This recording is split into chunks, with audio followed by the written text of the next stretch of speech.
To you, the next President of the United States, Marco Rubio!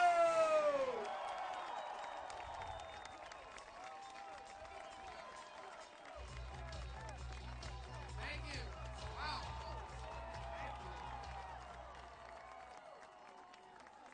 Thank you. Thank you. Man, there is a lot of... I should have worn my high heel boots that I had on that time because I can't see all the way back there. But, well, let me just tell you, I believe this is our largest crowd in the campaign.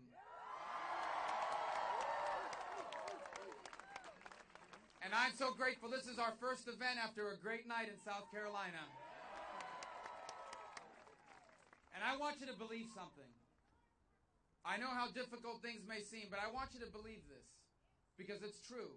Our greatest days in this country are within our reach. They are within our reach. But we have to take care of business right now. The last 8 years have been a very bad time for this country because we have been led by people that have tried to change this country. Barack Obama, when he was elected, he wasn't just interested in fixing America's problems. He wanted to make us more like another country. He wanted America to be more like other nations and other parts of the world. We don't want to be like other countries. We want to be the United States of America. And so after 8 years of damage, we cannot afford to get this election wrong. And if Bernie Sanders or Hillary Clinton were to win this election, we will have gotten this election terribly wrong. Because Bernie Sanders is a socialist. Now, usually when you say that about someone in politics, they deny it. Bernie Sanders says it in his commercials. And I don't understand why you would be a socialist and run for office in America. There are dozens of countries in the world that are socialist countries. If you want to live in a socialist country, you should move to a socialist country.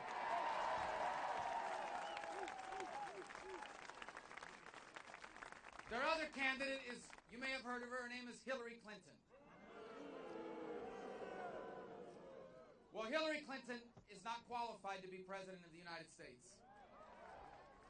She took intelligence information, sensitive information, and she put it on her email server because she believes that she is above the law.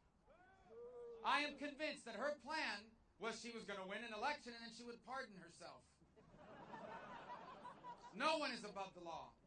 And that irresponsible behavior disqualifies you from being president. But she's also disqualified from being commander-in-chief.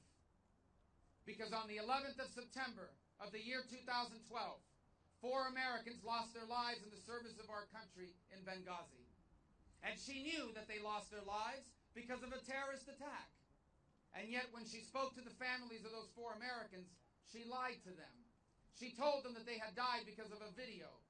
And I believe that anyone who lies to the families of Americans who have lost their lives in the service of our country can never be Commander-in-Chief of the United States of America.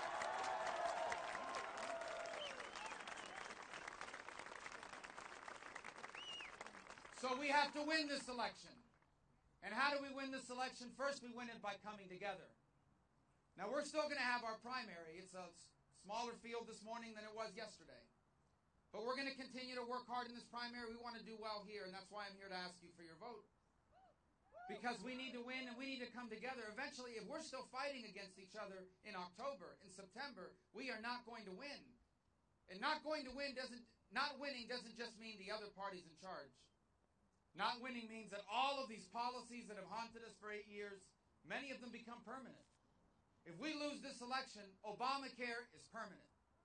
If we lose this election, the destruction of the military continues. If we lose this election, all of these unconstitutional executive orders stay in place. So we must win this election because if we lose this election, Justice Scalia will be replaced by someone who believes that the Constitution is a living and breathing document, that it can mean anything you want. And so we must nominate someone that can bring this party together. And that's why I'm asking you for your vote, because if you nominate me, I will bring this party together faster than anyone else in this race.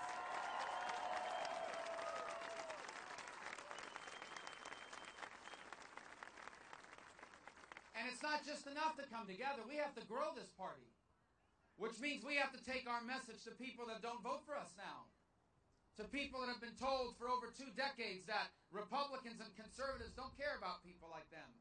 You know the story that they tell them.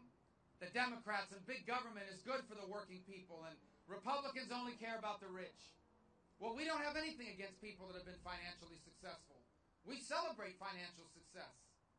But we fight for the people that are trying to make it, because they're the reason why America is special. Every country in the world has rich people, and we're glad that we have rich people. We celebrate that success because they earned it. But what makes us different are the millions of people that know they're never going to be rich. They're not trying to get rich. When you become a school teacher, when you become a nurse, when you become a police officer or a firefighter, you know you're not going to make millions of dollars doing that job. What you want is to make enough money to be able to own a home and retire with dignity and have enough money to enjoy your weekends and take your family on vacation and save to send your kids to college and live to see all of your kids grow up to have a better life than your own. That's called the American dream. That's what we're going to fight for when I'm the President of the United States.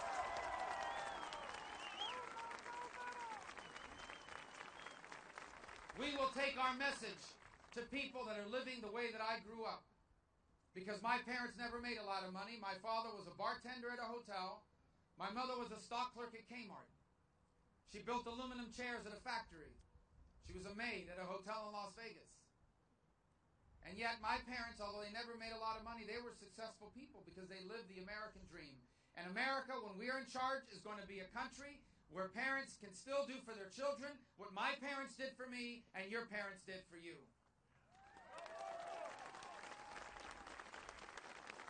We will unite this party and we will grow it. And when we do, we will win this election. And then we have a lot of work to do. What does it mean to be a conservative in the 21st century? First, it means we are going back and we are going to follow the Constitution of the United States of America again.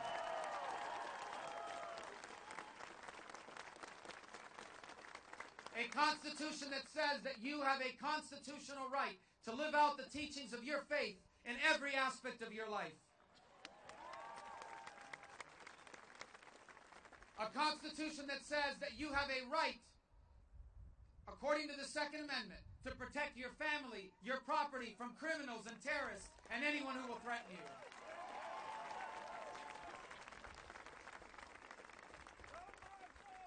And a Constitution that says that the federal government is supposed to be a limited government.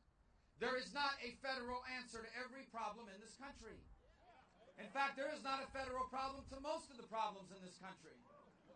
Many of the problems in this country cannot even be solved by government at all.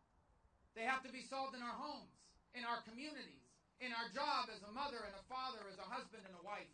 It is in the family where many of our answers are. And we are going to return to a government that empowers the family instead of empowering government agencies or government bureaucrats.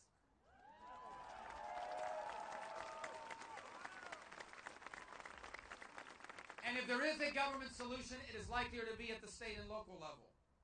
That's why we don't need a Department of Education at the federal level, because we don't need a national school board.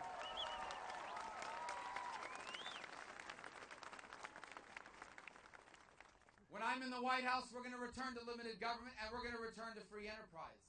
It is the only economic model in the world where you can make poor people richer and you don't have to make rich people poorer. It is the only economic model in the world where you can lift everyone up without tearing anyone down. And if people have any doubt whether free enterprise works, and if people have any doubt whether limited government works, then walk 2 blocks. Because the reason why Nissan North America is headquartered here is not because you raised taxes, but because you lowered them.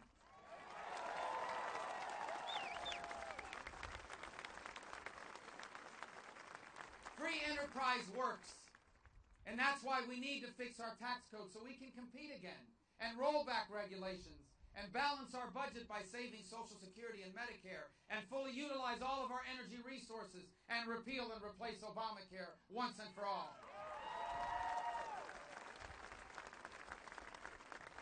Limited government, free enterprise. The third thing we're going to do, we are going to once again keep this country safe. Today the world is a dangerous place. You have a lunatic in North Korea with nuclear weapons. He's a lunatic. People say, why do you call him that? Well, look, he is the son of a dictator, which means he's never been disappointed. He's never been told no. He's never been put in timeout. He's a lunatic, but he has nuclear weapons. The Chinese government steals our inventions. They hack into our computers. They're now practicing how to blow up our satellites. They're rebuilding their military. The largest military expansion in human history is what the Chinese government's doing now. And they're taking over the South China Sea, the most important shipping lane on the planet. Vladimir Putin is sowing instability in Europe and in the Middle East. Iran is going to get $100 million of sanctions relief because of Barack Obama's deal with the Ayatollah. And they're going to use that money to build up their military. They're going to use that money to one day buy or build a nuclear weapon. And radical Islamic terror, because that's what it is, radical Islamic terror is spreading. ISIS is the most dangerous radical Islamic group in history. They are not, as the president described them, just a bunch of guys on the back of a pickup truck with guns. It's a dangerous group that has affiliates in over a dozen countries, that burns people alive in cages, that takes little girls 8 and 9 years and 10 years of age and auctions them off as brides. And in the face of all of these threats, Barack Obama is gutting our military. Gutting our military. Our army will soon be the smallest it has been since the end of World War II. Our Navy will soon be the smallest it has been in a century. And the Air Force will soon be smaller than it has ever been in our history. The average age today of an Air Force plane is 27 years old, which means the planes are older than the pilots. These defense cuts are reckless. It is the first thing we should be spending money on at the federal level before anything else. And if I am President of the United States, we are going to undertake a Reagan-style rebuild of the U.S. military.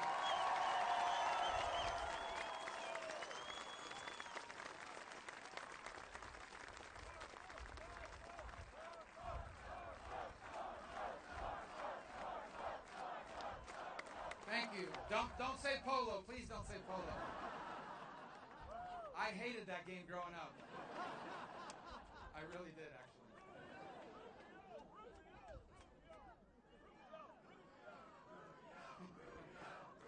Thank you. We're going to have a real war on terror when I'm president. Not this war that's going on now that isn't working. A real one. How does that work? Here's how it works. The best intelligence agency in the world is going to find the terrorists. The best military in the world, which we're going to rebuild, is going to destroy these terrorists. And if we capture any of these terrorists alive, they're not getting a lawyer, they're not going to Manhattan for a court hearing, they're not coming to Tennessee, they are going to Guantanamo.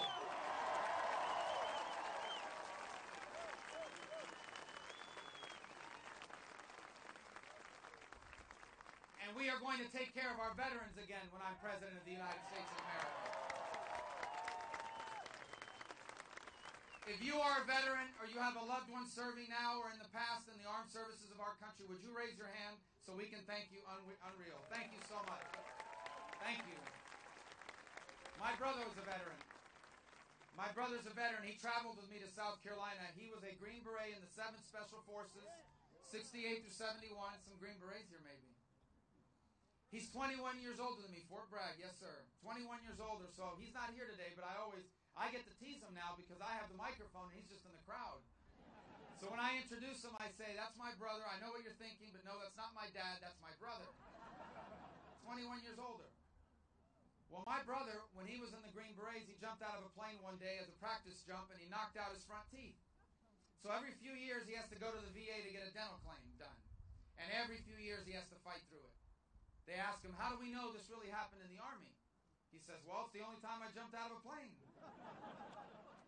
So in our own family, we've seen the issues at the VA. In my state, literally 1 out of 4 calls to my office is a VA claim. The other day in USA Today, I think it was Tuesday, the headline in USA Today said this: calls to VA suicide hotline went to voicemail. It's unreal. No one's going to be fired for that. No one's going to be held accountable for that. When I'm president, they will. There are good people at the VA. And they work hard. We're not talking about them. There are good people at the VA. There are good VA hospitals.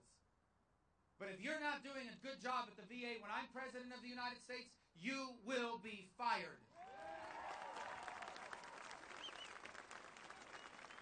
And here's what else. Here's what else. When I'm President of the United States, our veterans will be able to take their VA benefits to any hospital or any doctor that they want to go to.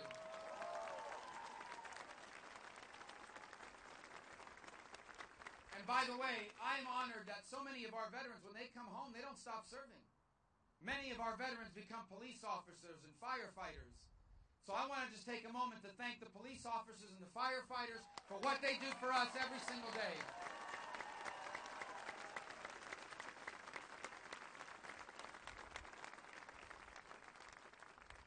Let me lump in the teachers. I have 3 teachers in my family. I don't know if they're here today, but I want to thank teachers. Number 1, because I mean it, and number 2, because it makes Thanksgiving a lot easier. So I want to thank the teachers. So here we are. Every election is important. Every one of them matters. But this one's more important than most. From the beginning of this campaign that began in April of last year for me, I said that this election is a generational choice. Because most elections are just a choice between competing political parties. But this election is so much more. In this election, the question before you is not just the names on a ballot. The question we must answer is, what kind of country will America be in the 21st century? We know what kind of country it's been for the last 2 centuries. It has been the most exceptional nation in the history of all mankind. I believe it began at our very founding, when some extraordinary men, who all happened to live at the same place at the same time in this then colonies of the British Crown, signed their names to a Declaration of Independence that was nothing short of a death warrant. If your name was on that document, it meant your family, your life, your property were all at risk. They signed their name to that document. That document reminds us that our nation was not founded on a political principle. America was founded on a spiritual principle. The principle that all men are created equal, because we are endowed by our Creator with a right to life and to liberty and to pursue happiness. Our rights do not come from government. Our rights do not come from the Constitution. Our rights do not come from the law. Our rights come from an all-powerful God, and the job of our government is to protect those rights.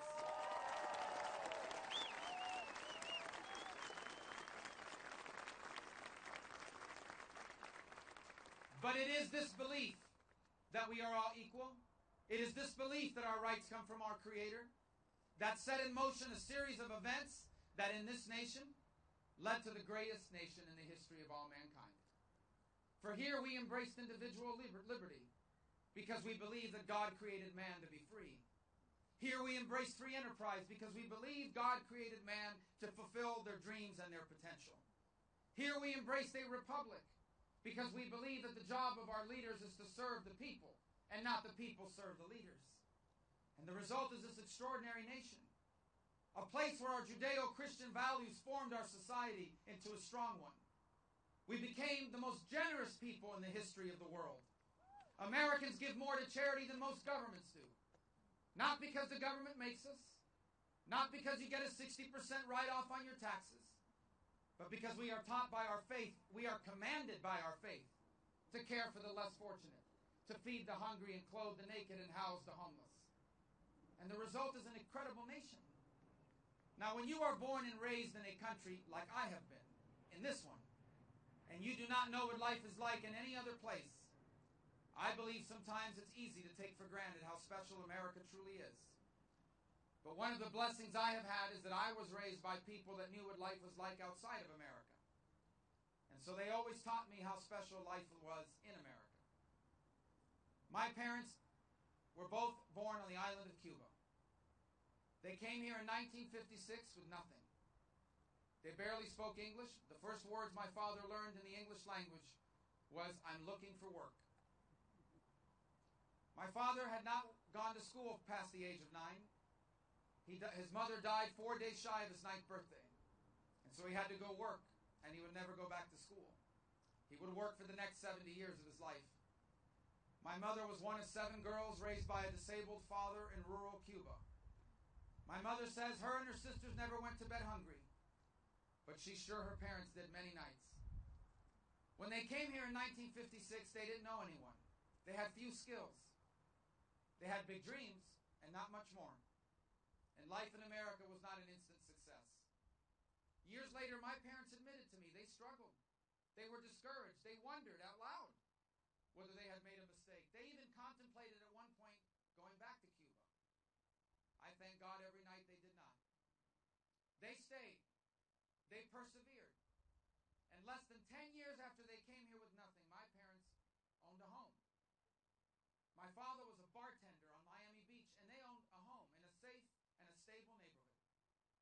Years would go by, and through hard work, my parents were able to retire with dignity and with security. But the greatest achievement my parents had in life was that they were able to live. They lived to see all four of their children live a life better than their own.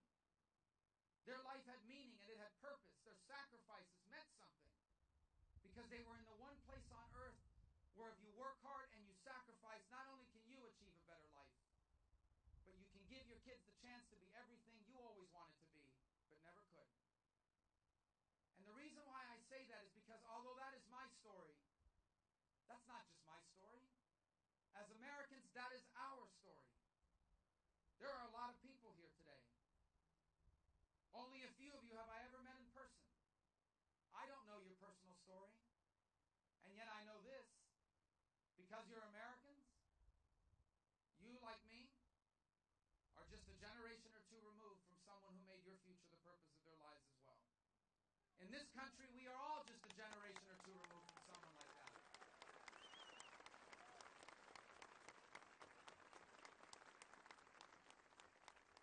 Who are Americans? Americans are the descendants of go-getters. Americans are the descendants of people that came here, whether it was 2 centuries ago or 2 years ago, because they refused to live in a society that told them that they could not be who they wanted to be. America is the descendants of slaves who overcame that horrifying institution to claim their stake to the American dream. America is a nation in which in our veins flows the blood of people who refuse to accept the limits placed upon them by a stale and outdated society. This is who we are. This is who we've always been. And this is who we must fight to remain. What we fight for now is that America remains the kind of country where my story and yours is still possible. That is what's at stake here. If we stay on the road we are on right now, we will lose that. The American dream will die. We will still be a rich country. We will still be an important one. But if we lose the American dream, we will no longer be a special one. Because as I said before, every country has rich and connected people. But only here can millions of people that do not come from privilege or power achieve extraordinary things. This is what makes us different. And this is what we must now fight to preserve. If we embrace big government, we will lose it. For in the societies where government dominates the economy, it is the same people who keep winning. I challenge you to look at these countries where the government dominates society and the economy. It's the same families and the same names and the same companies decade after decade. Because big government helps the people who have already made it. Big government is good for the people who can influence government. And everyone else gets left out. And so what we must fight for now is to ensure that that American dream, that it doesn't just survive, but that it reaches more people and changes more lives than ever before. And my fellow Americans, that is what we have a chance to do right now. I know that times are tough. But as Americans, we have been here before. In fact, we have been here many times. You see, one of the reasons why America is so special is because for over 2 centuries, each generation did what they needed to do. This is not a country that ever had it easy. It was founded by declaring independence from the most powerful empire in the world. This is the nation that confronted 2 world wars and a Great Depression. This is the nation that survived a civil war. This is the nation that survived the 60s that divided us generationally over Vietnam and regionally over civil rights. Each generation has confronted great challenges, and each one rose up to the challenge of their time. Now our moment has come. Now our time has arrived. And I take inspiration from the decision our nation made 36 years ago this year. 36 years ago, I was still a young child. I was only 8 years old, but I was old enough to know that things were not going well. Even as a young child, I could sense that America's optimism had ebbed. I could sense that our influence in the world had declined. I could sense that our confidence in ourselves and in our people was at an all-time low. And then this nation elected a phenomenal president named Ronald Reagan.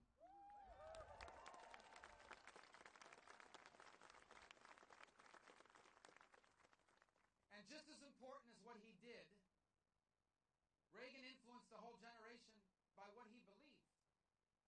Reagan always believed that America's greatest days were always in front of us, because he recognized that while our government had big problems, our nation is not a government. America is not a government. America has a government, but America's our people.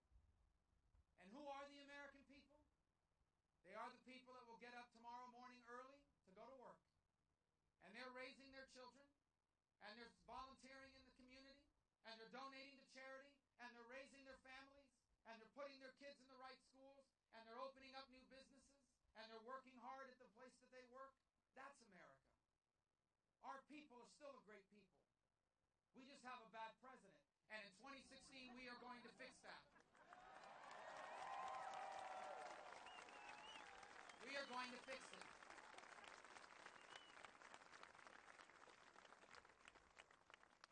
And so in a race where you still have many choices, I'm asking you here in Tennessee to vote for me.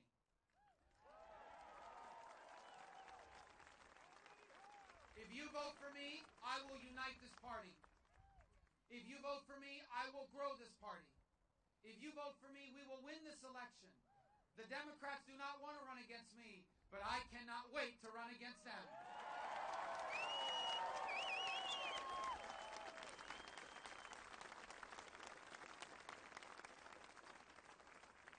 If you vote for me, you will have a president that will never shy away from strongly and firmly stating my beliefs and the traditional values that made us great. If you vote for me, you will have a president that will never be ashamed to say that all human life is worthy of the protection of our laws.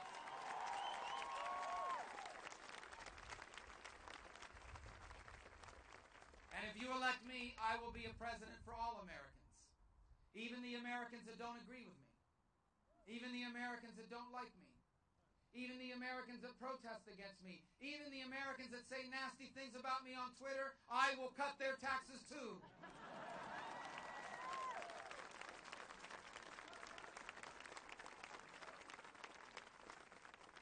When I am your president, I will never pit you against each other in order to win this election. I will never ask one group of Americans to be angry at another group of Americans so that I can win. Because if you want to be president of the United States of America, you must love the American people, even the American people that do not love you back.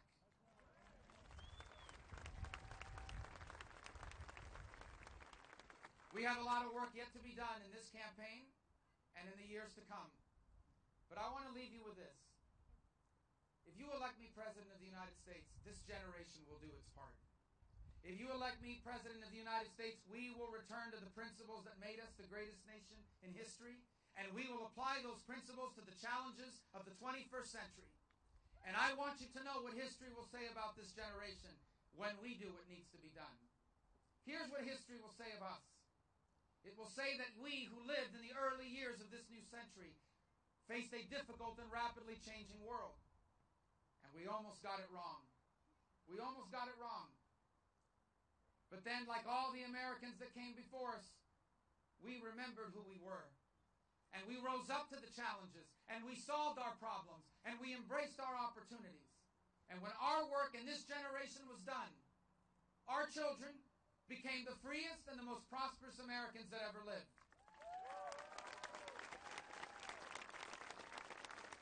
When our work was done, the American dream did not just survive.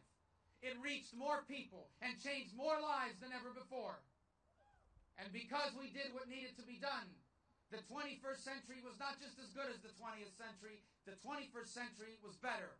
and we were the authors of a new American century. God bless you, Tennessee. I need your support. Thank you. Thank you.